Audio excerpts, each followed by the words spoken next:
of the sun behind the clouds. And the film, one of the great things about the film that it showed the internal struggle between the spiritually being devoted to the Dalai Lama and then wanting a different political position.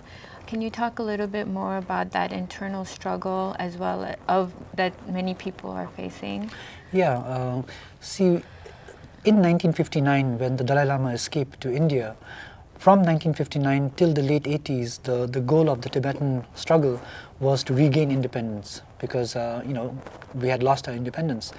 But in the late 80s, the Dalai Lama decided that, he had reached an impasse. China was absolutely, not willing to relinquish its control over Tibet.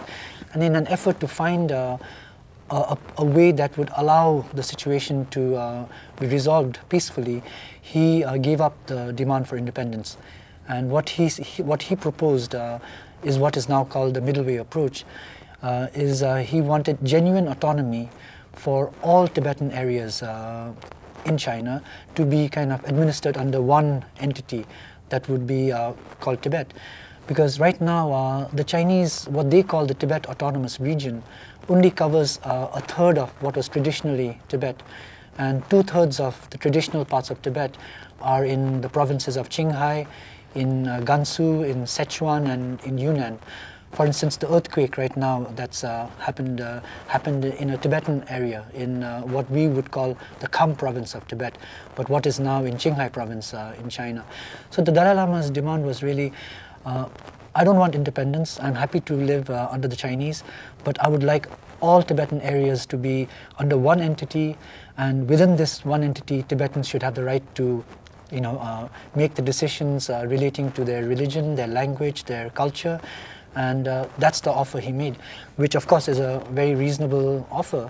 But unfortunately, for the last 20 years, China has just consistently rejected his proposal, continues to accuse him of actually secretly seeking independence, has been telling its own people that what the Dalai Lama actually wants is a return to his former kind of power as a slave owner and a feudal lord. So it's evident now that China is basically waiting for him to pass away in the belief that once he's no longer there, the Tibet situation will be resolved. So this impasse that's been occurring in the Tibet movement has been leading to increasing frustration among Tibetans, because on the one hand, all Tibetans are completely devoted to the Dalai Lama, have complete faith in him, so they support his his political position. But on the other hand, they can see that China is absolutely not serious, does not want to negotiate with him, and in the long term, the situation looks kind of hopeless. So in this context, more and more Tibetans now, especially the younger generation, are beginning to articulate a position that says maybe we need to take a harder stand. Maybe the return to the goal of independence is what we need to kind of keep this movement together, even at a time when the Dalai Lama might no longer be there to lead it. That's the aspiration we need. So this is really the debate that's now emerging within the Tibetan community. There was a point in the film when he said, do not depend on me alone.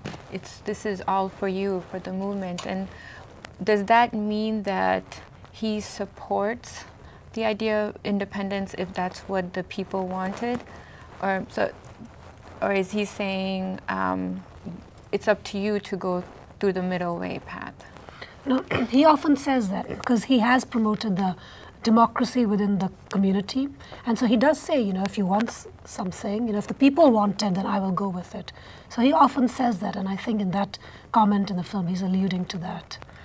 Don't you agree that? I think so, yeah. And also I think the important point he made there in that particular speech that he made to the Tibetans in Paris is the fact he says, don't rely on me alone. The Tibet issue is not about one person, because that's how China is presenting it.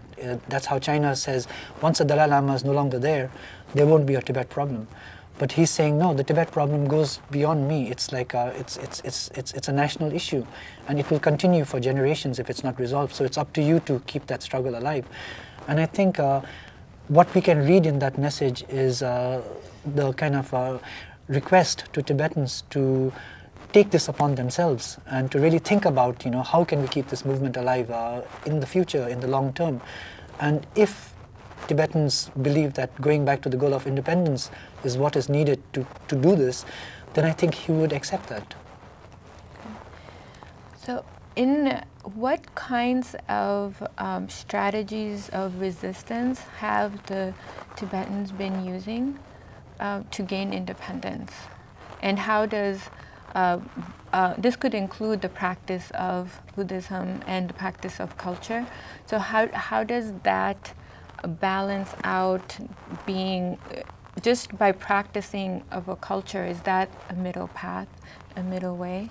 If that makes sense. And how do we keep this, some of the movements for independence could end up towards extremism. So how does that look for Tibet, if the question makes sense? Mm-hmm. Yeah. I think in the beginning, in the 50s, China invaded Tibet in 1950, and for a period of 9 years, the Chinese occupying forces in Tibet coexisted with the Dalai Lama's government from 1950 to 1959. But in the mid-50s, already there was an armed rebellion against the Chinese occupation, which started in eastern Tibet and then spread to central Tibet. So from about 1956, there was a huge guerrilla, kind of a movement that was fighting the Chinese forces. This movement was, after a while funded by the CIA, because it kind of fitted into the CIA's plans in those days of the Cold War, where they were opposed, they would support anyone who was kind of fighting communism. The Tibetans, of course, didn't, realize the finer points of global politics, and were happy that someone was coming to their aid. They believed that America, this great country of America, was actually supporting their struggle for freedom. Unfortunately, that wasn't the case, because when the situation no longer suited the CIA, they dropped the Tibetans in the late 60s.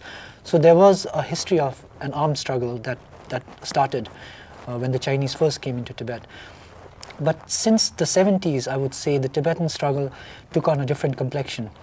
It emphasized more the non-violent, peaceful, pacifist kind of path, and that's what the Dalai Lama has increasingly championed. I think right now, even those Tibetans who are advocating a return to independence are actually committed to a non-violent path. I doubt there are many Tibetans who actually think that violence can gain us something, because we can see it's it would be like committing suicide.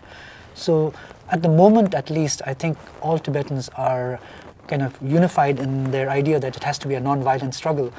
The difference is, what is the goal of this struggle? Is it like autonomy that the Dalai Lama is asking for within China, or is it outright independence? And I think that's where the division is. And hopefully the movement will stay non-violent even when the Dalai Lama is no longer there.